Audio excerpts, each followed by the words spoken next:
What if you could see infrared like a snake? You're probably picturing the movies, glowing red and yellow blobs moving through a dark blue background. It looks cool on screen, but if we're doing this according to actual biology, it's going to be much weirder, highly invasive, and it's completely going to ruin your ability to enjoy a sushi dinner. To give you snake vision, we can't just tweak your eyeballs. Human eyes are full of water, and water absorbs infrared light perfectly. If your retinas were sensitive to infrared, the ambient heat of your own eyeball would blind you instantly. So to make this work, we have to drill holes in your face. If you look at a pit viper, they have deep, hollow chambers located right between their nostrils and their eyes. We're going to carve a pair of those into your cheeks. Inside these pits, suspended in the air like a microscopic trampoline, is an ultra-thin membrane. When infrared radiation, which is just heat, travels across the room, it enters the pit and strikes this membrane. Here is where the physiology gets incredible and a little alarming. The receptors on this membrane that detect the heat are called TRPA1 channels. In normal humans, these are chemical detectors. They are the exact same nerve receptors in your mouth and nose that alert your brain when you're eating mustard, horseradish, or wasabi. But in a snake, these receptors have mutated to become hypersensitive thermal triggers. This means if you get snake vision, looking at a warm cup of coffee is going to feel like a very mild horseradish kick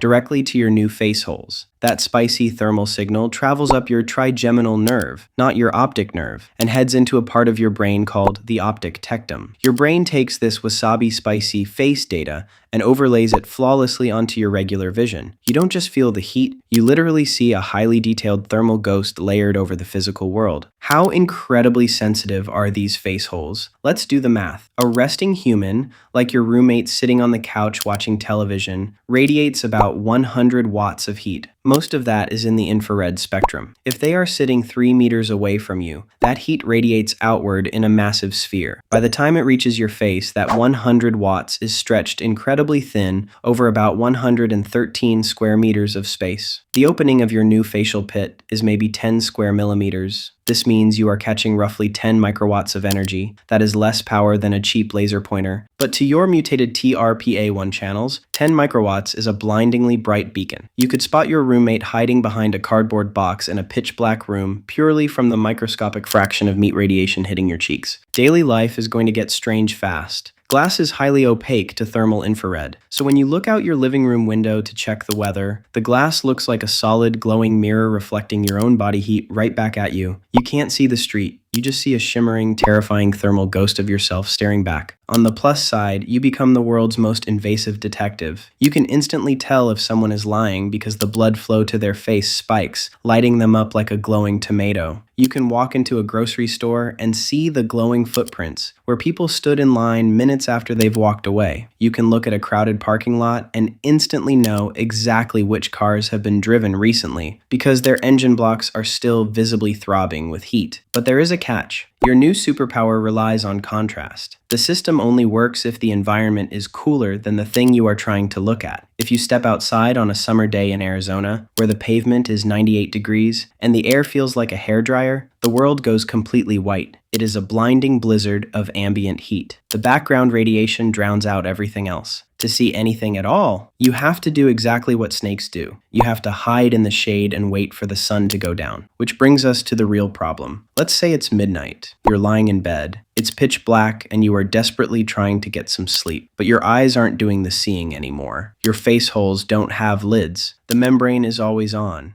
And lying right next to you under the blankets is a 100-watt, 98-degree furnace called your spouse. You can close your eyes all you want, but you will still see them, glowing radiantly through your eyelids, keeping you awake until dawn.